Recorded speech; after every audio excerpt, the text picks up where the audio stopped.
originating from the podcast studio inside FAM 360's headquarters in Atlanta, Georgia. This is the Above and Beyond Leadership Podcast.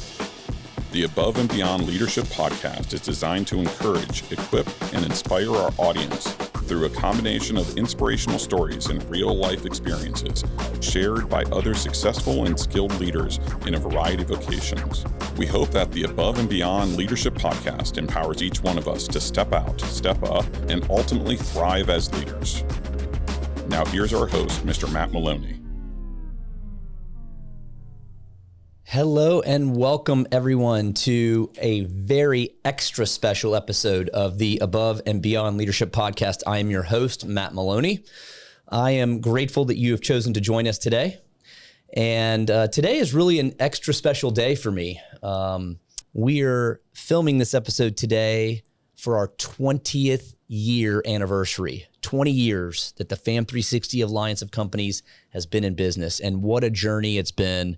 And we're going to share a little bit about that journey with you over the next two episodes. It is a distinct honor for me to have two people with me today that started this company, and they happen to be my parents, John and Mary Maloney.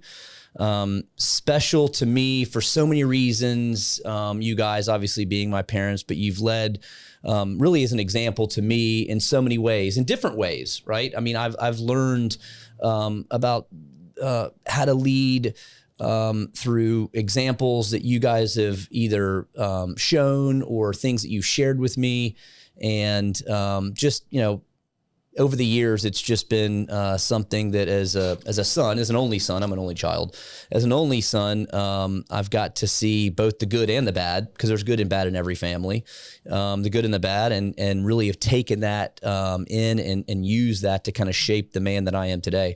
So I was thinking about this when we were setting up this podcast, and really thinking about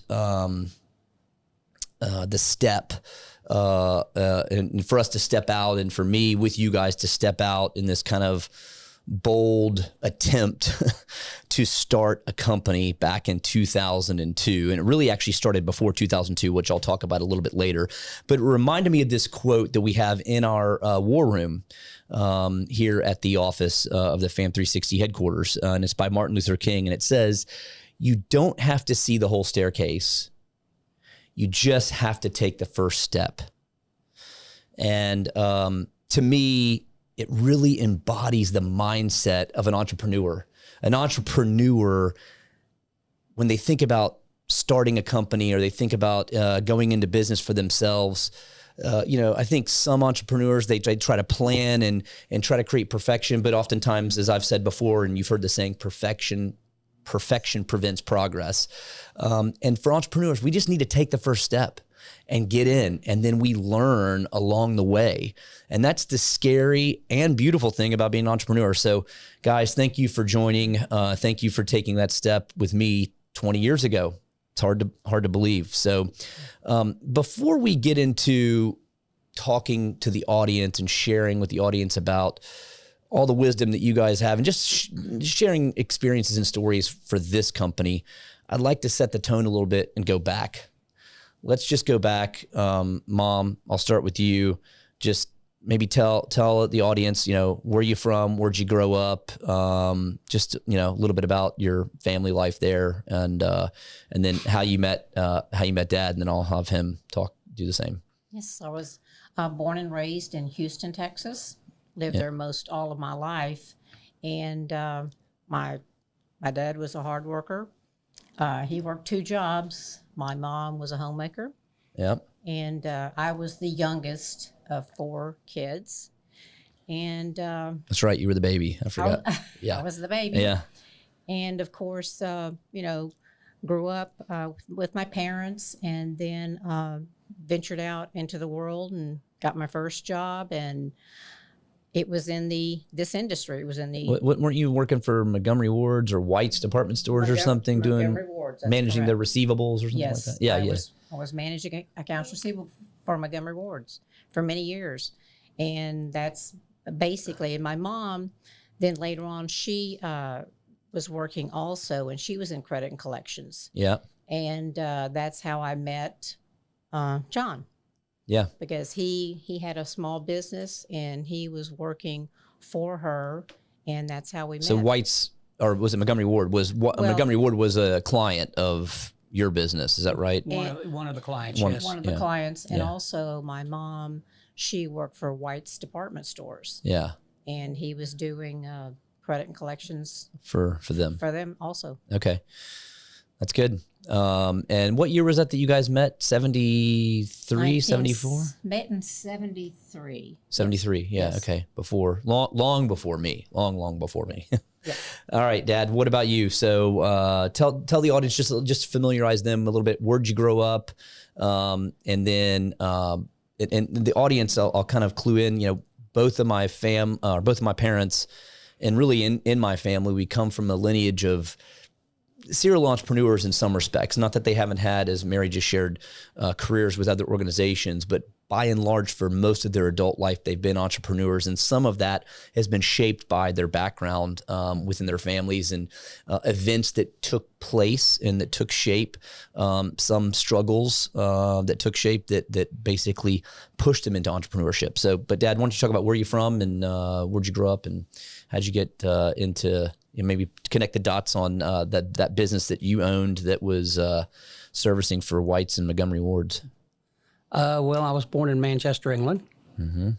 Came over to the United States when I was 2 years old. What happened to your accent? Well, I was only 2 years old. Yeah. Now, my mom still had hers. Yeah. But anyways, I came to the United States when I was 2 years old. And we, at that time, moved to San Antonio, Texas. Yep. And my dad was in the Army Air Corps. It was called at that time. And at that point, we moved around quite a bit after we got out of the military and went to, mainly around Texas. However, at one time, we lived here in Augusta, Georgia. But that's where my sister and my brother were adopted, was in Augusta, Georgia. Right. And then you moved back to Texas? Then we moved back to Texas after that. Right. And then we were, I was in Texas up to 19, till I went into the military. Yeah. And I went in the I quit high school. And I quit high school in the 10th grade, went into the military. Yep. And stayed in for 5 years. And the reason why I re-enlisted there, because I was able to pick up an education and I was able to go to school full time. And next thing you know, I went to a college in Kingsville, Texas, called Texas A&I. And it's part of it's part of Texas A&M. Texas A&M, yeah. Sure. Yeah, of Kingsville now. Yeah. So that's where I went to college and got out. When I was doing that, I was had the fortunate. I met with some people, and they had me to come in and work for them at a company called Seaboard Finance. Okay. And it was a finance company, and I started working there. And next thing you know, I'm being plucked out by a gentleman who lived down the street from me to go to work for Ford Motor Company. Okay. So I went to work for Ford Motor Credit, and I got into the. I helped set up dealerships throughout the United States. And I was on a crew of that. There was 6 of us that did that. And so we would go in and approve dealerships and for Ford dealerships around the country. To get set up. Like these people who are wanting to own these dealerships but work with Ford Motor Credit. Yeah, we would go in and do a lot of background work on them and financial work with them and things of that nature. And we would then help go out and locate the spots that we needed to, we felt was best for them. Yeah. Anyways, that's and so, but then so you had started that, and then how did it transition over to you starting the company that you had that then worked with my grandmother, Mary's mother? Yeah. How did that happen? Well, when I went up and took over a bank up in it's an industrial bank in Denver, Colorado. And while I was at the industrial bank, I was working with Carte Blanche credit cards, which it was like a diners club in American Express. There was one of the other 2 fell out, and American Express is the only one that's alive right now. Yeah. And I made a decision at that time. I was just bored working for somebody else. So after I was at the bank for a while, I made a decision. I had some money back saved up, and I thought I'd come up with an idea of opening a door knocking collection agency. Yeah. And so I called a friend of mine by the name of Bob Lambert, and we met, and he was in Corpus, and then we met in Houston, Texas. And next thing you know, we started going out looking for clients. And Mary's mother was my first client. Your grandmother. Yeah. And she was my first client with White's Department Stores. It's funny. And then from there, we grew, and I had Ward's, White's Department Store, all of Gordon's Jewelers nationwide, and Zales Jewelers. So we picked up a large client base, and part of our stick was we would go out and we would knock on their doors, and then if they weren't to collect the money, and if they weren't there, we could leave a door knocker hanging on their door. We can't do that anymore, of course. No, you can't. Right. But anyways, we would leave a door knocker. Different days now. Right. And they were paying us $2 a door knock plus 25% of what we did. Yeah. And the big thing is, when I got tied up with the jewelry company, we were really making good then because of the fact your rings, Rolex watches, your diamonds and stuff. So, and they wanted those things back, especially the Rolexes. High-priced items that they were valued. They wanted them back so they could resell them, and the person had defaulted on their loan or whatever it was. That's all right. Yeah. And so we started in some pretty big ticket items. Mary and I were married at that time on some of the other things, but we had a deal one time where a bank was looking for a plane, and we located the plane because nobody else could find it. And we located the plane. It was by happenstance that we got a call. We made one phone call, and we found to a sister. And she said that her brother is in the Bahamas, he's the one that had the plane, hadn't paid on it for all these years. And so I hired a pilot, and we flew to the Bahamas? We flew into the Bahamas. We stole the plane. I don't know if I've heard, I don't know, you mean you repossessed the plane, right? Well, no, actually, you could repossess the plane, but we hopped on the plane, and the pilot did, and the co-pilot, and they flew it right into Miami. Yeah. And we were then, at that point, because we didn't get clearance to come into the United States, we had all kinds of police and everything else when we landed. But then we had the Bank of New York. They had to come in with the credentials and show that it was they had hired you to go repossess the plane, right, and that we didn't steal the plane. So they had to go through a lot of legal hoops at that time to protect us. Yeah. But we got it. That was. I was gonna say, did you know, because I've heard stories, and maybe we'll share the story today, maybe we won't, but where after they sold one of their other businesses and then they bought boats, and my dad became a captain, we'll call it a captain for a little bit, where he ran into some other boats. I was going to say, don't tell me this story ends where you were the pilot flying the plane back and you crash landed it, but that wasn't the case. That's a pretty good story. I didn't fly it back. But anyways, they the bank had their attorneys get involved to make sure that we were all protected, and we got a $250,000 bounty on that one. Yeah, and we made one phone. Everybody. So that was in your first company that you had started, basically. That gave us a big start. Was I born at that point in time, or was I? That was. No. It was right before. It was right before. It was right around the time your mom and I were dating. But so maybe y'all weren't married yet. We were. I don't think we were married at that time. We could have been, but I don't think so. Yeah. Okay. Yeah, that's interesting. I heard tidbits of that story before, but I haven't heard that whole story before. So that's interesting. I could imagine you guys flying back in. You know, you're hired by Bank of New York to go repossess this big plane. You fly back in, you land in Texas or wherever it was. There's police everywhere. Yeah, they probably think that it's the cartel. You coming back in like, what's this private plane? Yeah. You know, maybe back then they didn't have to book flight plans. I don't know. Oh no, they did. Okay. This was not. That's one of the reasons why. And then of course the airport there in the Bahamas reported the thing as stolen. Oh, I see. Okay, and that's why you had we were escorted in by the military to the ground. Yeah. That's interesting. That's cool. That's a good story. I love that. So then you started, your first company, then, and tell a little bit about how long you had that company, because I know when the SNL crunch kind of happened, it kind of, basically cratered that company, right? And then later on I don't know if that was the same company or not, but later on in the 80s, we ended up moving to Atlanta. Right. And I want to share with the audience that there's kind of a history here that I want to lead up to how we started this business. Again, it's not often you get to listen to stories from entrepreneurs who have been in business, again, most of their adult life, and owned and operated several different companies and several different types of companies.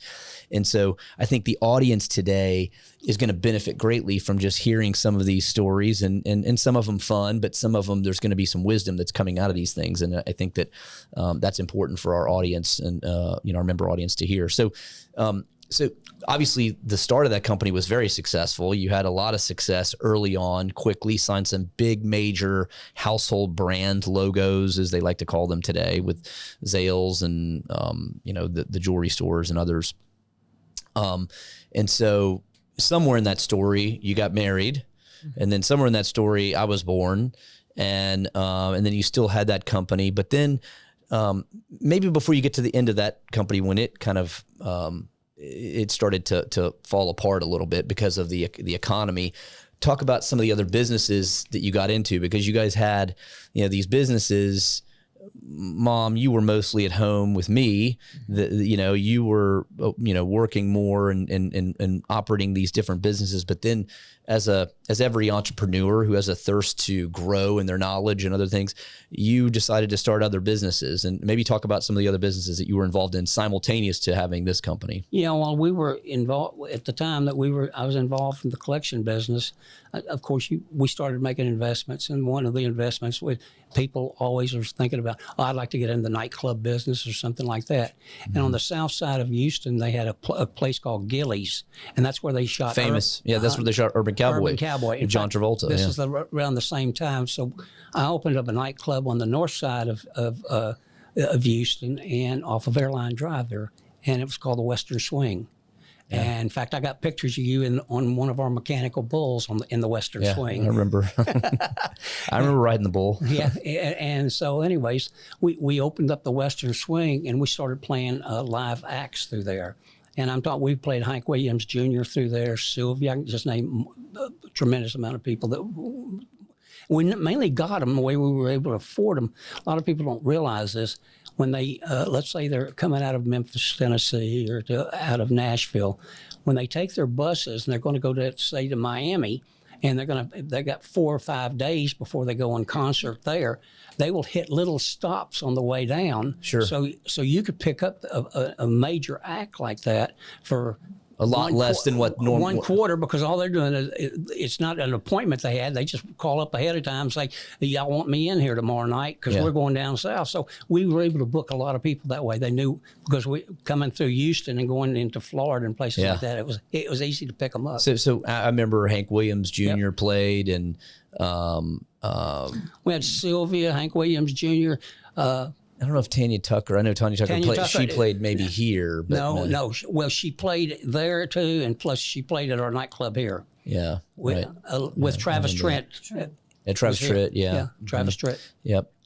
I remember that. I mean, vaguely. Of course, I was a little kid, but I remember the Western Swing and going there and knowing that there were like these big, country music stars coming through, the club and meeting them, and but again, vaguely, because I was obviously probably 5 or younger, I think, when all that was going on. Maybe young, definitely under 7. I don't know exactly what. We still had our other business, Houston Recovery Bureau and stuff like that, going at the same time. Yeah, that was a main business. And then, so as that continued on, how long did you own the Western Swing? How long did you own Houston Recovery Bureau? How long did you run those 2 businesses? And then maybe talk a little bit about, like, how did you do that? How were you able to run these 2 businesses or more businesses at the simultaneously? What did that look like? But talk about how long you had those first. I would say Houston Recovery Bureau was about 8 years. The club business, maybe 10. The club businesses were, I'd say, anywhere between 2 to 5 years. Yeah, quick turns. It was while we were involved with I had all the business going simultaneous. Yeah, basically. Yeah. And then Yeah. So as an entrepreneur, how did you do that? Like, I think there are a lot of entrepreneurs out there that run multiple businesses, and they could be small ones, they could be large ones. These were, one medium sized, one fairly large, relatively speaking, for the nightclub business. But how did you run that? How were you able to do, balance that? Hiring good people. Yeah. That's number one. Getting good people that believed in what you were doing, and wanted to be part of something that they felt that it would help them and their families. Which was good. We always worked on that and capitalized on the fact of what they wanted to do was be part of a good family. Yeah. And it worked. Yeah. Yeah, well, as a family and having family businesses and being close to your people and then getting people that you could trust, I mean, that's one of the hallmarks of great companies. As companies grow in scale to thousands of people, that family atmosphere changes a little bit. But I think that's one of the things I've learned from you guys over the years is that, the number one element, and I talked about it on a prior podcast episode of mine, is it's not the environment, it's not the business plan, it's the number one element is the people, right? And having relationships with those people. So and then being able to believe in what you're doing, that's part of it. Yeah. They want to be part of that. No doubt. So Western Swing, 2 to 5 years, you don't remember exactly. That kind of went in Houston Recovery Bureau eventually. So what happened? How did it all come to an end? And then how did you get to Atlanta? Well, we had also clubs called the Edge of Town, if you remember. And that was a big one in Austin, Texas. Yeah. Then we had another one in San Antonio and another one in Dallas, Texas. That's right. Yeah, that's right. Because I think at one point in time, y'all were the largest nightclub chain owners in Texas, right? That's correct. I forgot about that. Yeah. And so, anyways, we still had the collection agencies going at that time. And then we had an opportunity of buying receivables, those small amount. The RTC Resolution Trust came along because of all the savings and loans went dead. Yeah. And so we were going in cleaning up some of the savings and loans as a collection agency for the RTC. Oh yeah. So we were. That was the first time where out of Dallas, Texas. The federal government was involved, and they had basically wholesale. That's correct. Transactions of loans, defaulted loans they were selling to help recoup and money for the federal government, right? Because the economic banking system, commercial banks, was starting to really collapse and get unsteady. Right. And you would go in there and buy what they call a basket. And you would buy a basket of loans with, you'd bid on them. And in there you would get automobiles, you get homes, second mortgage, you'd get a bunch of stuff like that. And so I did that, and then I got it when it was real early. You could get it cheap. But then so many people were wanting to get into that market, it just priced itself out because of supply and demand. Supply and demand. They were just, people were pouring into it. But I was probably the 10th, 15th person to even get in, buy the first receivables out of there. Yeah. Well, I mean, I think that anytime astute investors and particularly institutional investors, they start to see an opportunity to have, high double-digit yields on investments, they're going to flock to that. It's going to create, the demand's going to go way up. There's only so much supply. All of a sudden, pricing is going to go up, and it's going to drive those returns down from mid-30s, mid-20s down to teens, down to single digits, and then before long, it's that's not a business that an entrepreneur necessarily wants to be in. On when you go put your money in the bank somewhere else and earn it at those returns.